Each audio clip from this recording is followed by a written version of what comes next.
we began eating, said the Lord. Yep, no We green. moved right into the reading from the Holy Gospel. That's how nervous he is. Got the reading. I got that one. Okay. What else? Okay, one of the things I noticed right away, it was a long reading. Your energy level kept dropping. And actually, part with, and I was watching everybody, I kind of watched it, I could see everybody else's energy level dropping.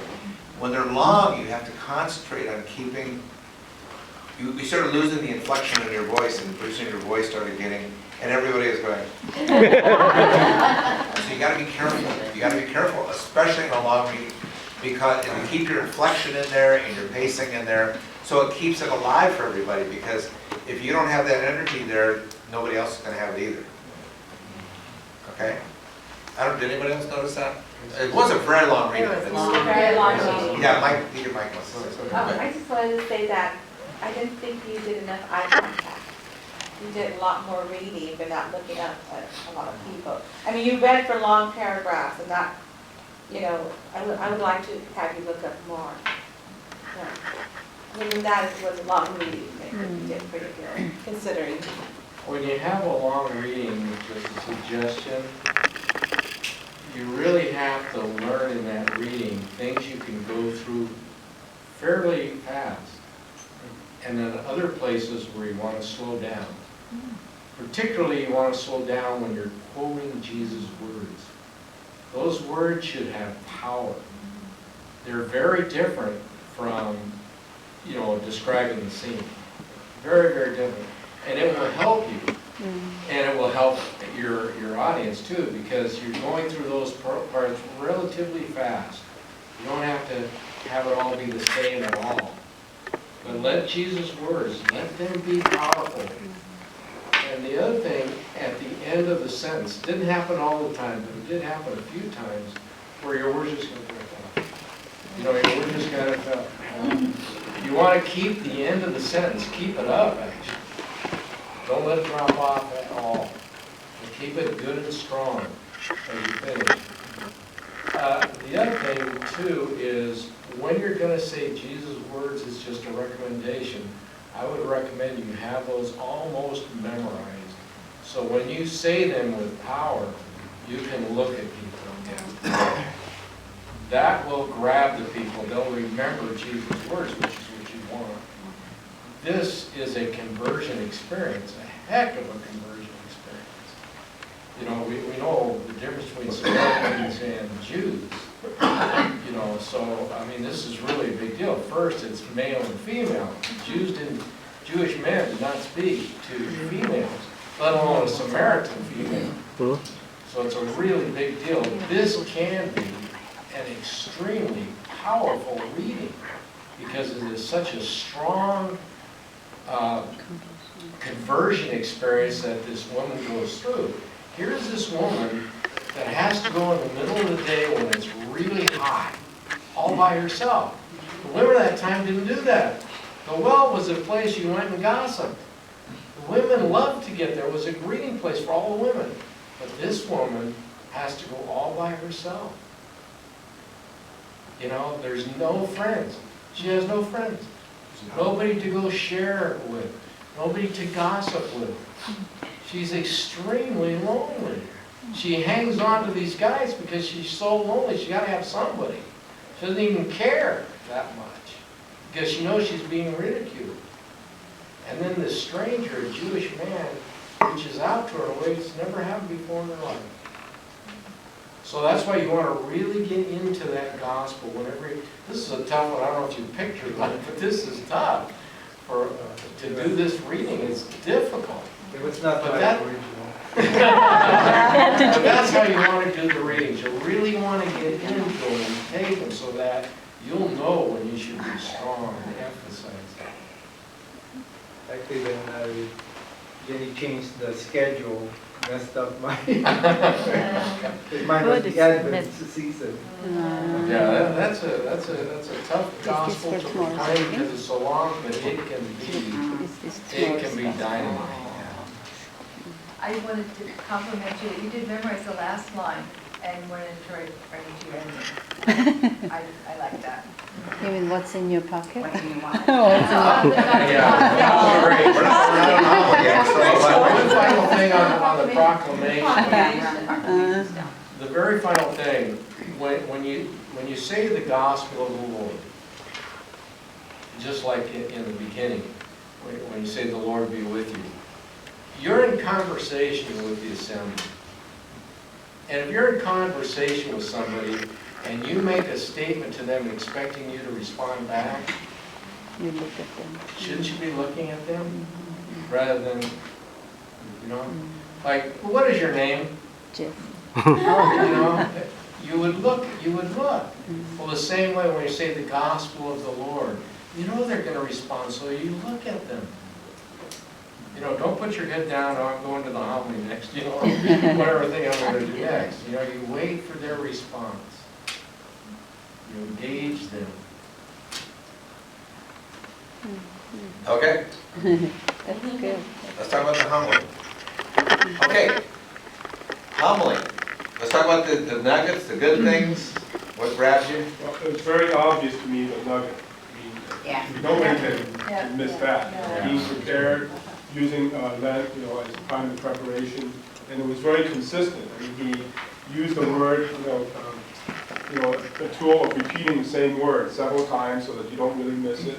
And then starting, well, the finish wasn't, didn't use be prepared, but it's obvious because it tied into his having things in his wallet. And dynamite ending, I mean, it's like, Yeah. made people laugh, but it also made them think, oh, he's talking about the very beginning, Yeah. he had that in his wallet. Yeah. Beginning and ending is really tied Yeah, together. it's tied together, very neat package. And also about, you brought up the fact that we listen to commercials a lot, and that is a commercial. And we remember that, you know. They connected it all the way in lots of ways. The Be Prepared isn't a Yeah. commercial, but everybody knows that's the Boy Scout motto. Yeah. Yeah. Yeah. Be prepared. What do you do with the Said that safety? again. What am I gonna do with the safety thing? Figure out his problem.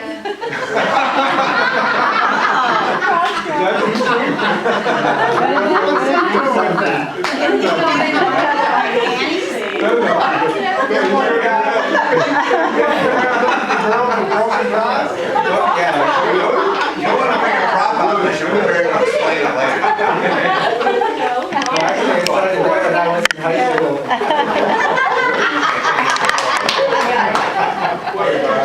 Okay. Any other, tell us more nuggets, more things to grab you? The theme was very good. Yeah, I got the nugget at the very beginning when I see that. In the wallet. Yeah. Well, what's good about that is people will remember it and they'll talk about it afterwards. That's what's so good about that. What's in your wallet, that was great. Just great. Yeah. And you were engaging, you looked at us all.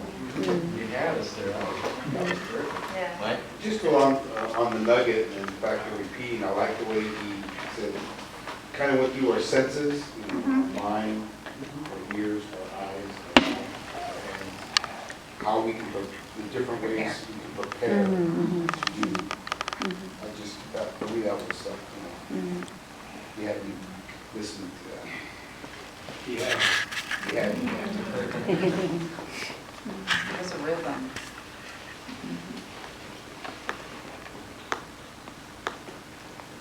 Anybody else? How about things that maybe didn't work for you as well? Things that maybe lost you or kind of distracted you maybe? And after I thought about it a little bit, I think I did connect. I had trouble at first connecting your theme, which is a very good theme, very timely for Lent, with the story of the Samaritan woman. I mean, I kind of like, okay, wait, what's the preparation? I don't know. Did I miss something? Maybe I just didn't hear it. The connection with, Lent.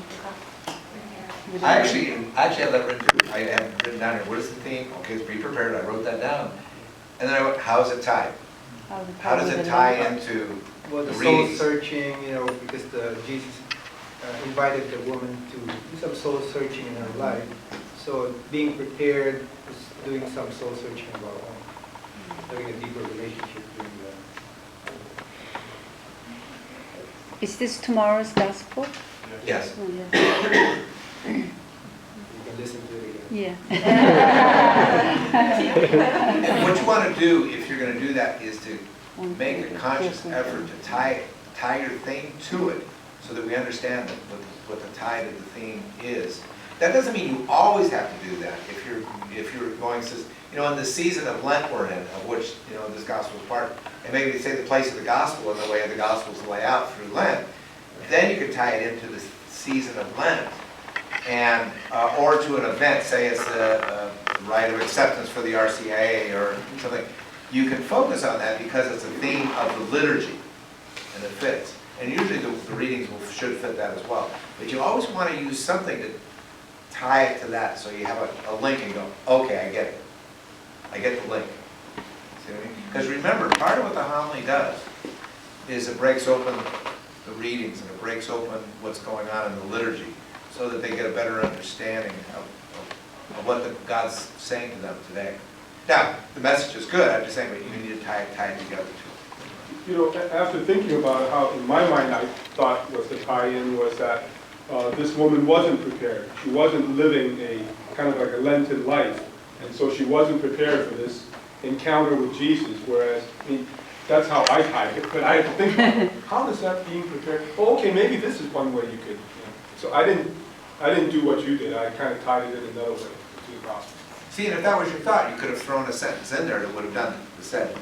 As we see the woman, she was there in the middle of the day, she wasn't really prepared, and she was remarking on Jesus not being prepared, and yet that's not why he was there, because he didn't have a sister, or he didn't have a bucket or anything like that. Put a little tie in there when Jesus came. No, but the point is that wasn't his purpose. And then, but then you can tie it. That's a way to tie it. That's a good thought. There's a way to tie it. So be conscious of tying. You can use almost any theme as long as it ties somehow. You got to make the connection apparent though. Actually, it was more concentrating on the woman's personal life than the preparation. Yeah. Okay. What else? Anything else?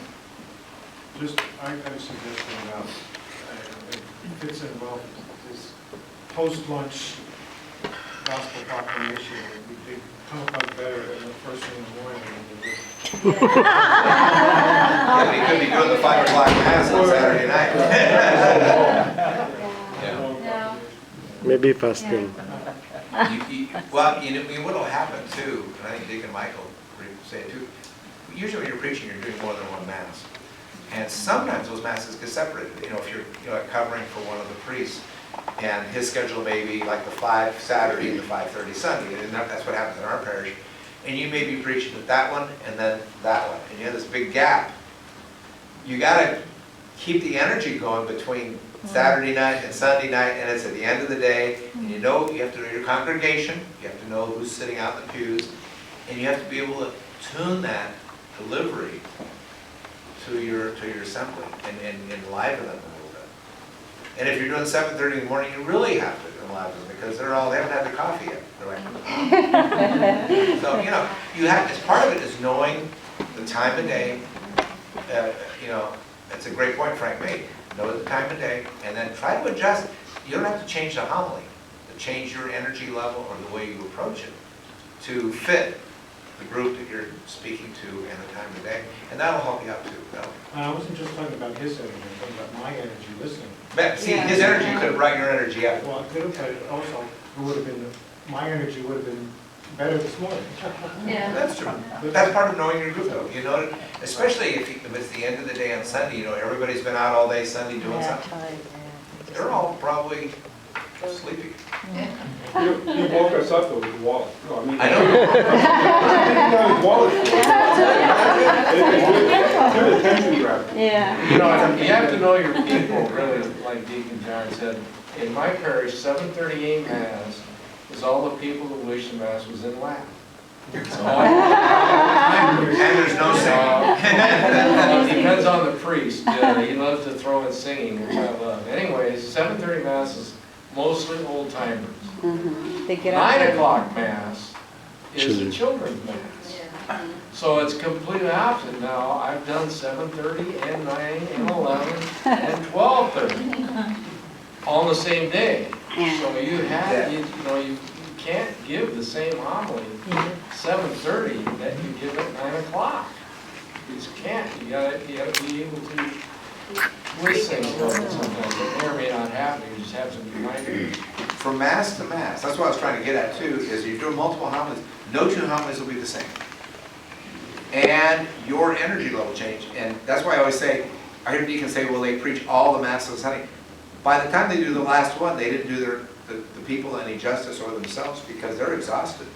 Doing two homilies, even two homilies, you're exhausted at the end of that, because if you really put yourself into your homily, you're putting everything into it. And when you're done, you're done. So it's hard to keep, that's what I was talking about, that energy level. You got, that'll help keep your people going.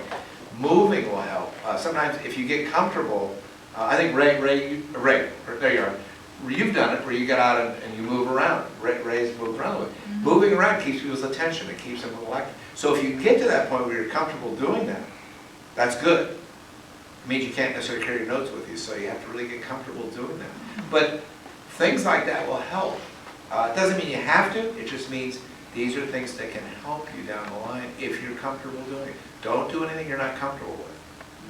And don't say anything you don't believe because people will pick up on it. I know you didn't. I'm just saying that's in general. Some of the don'ts go. Anything else? Anybody? Okay, good job.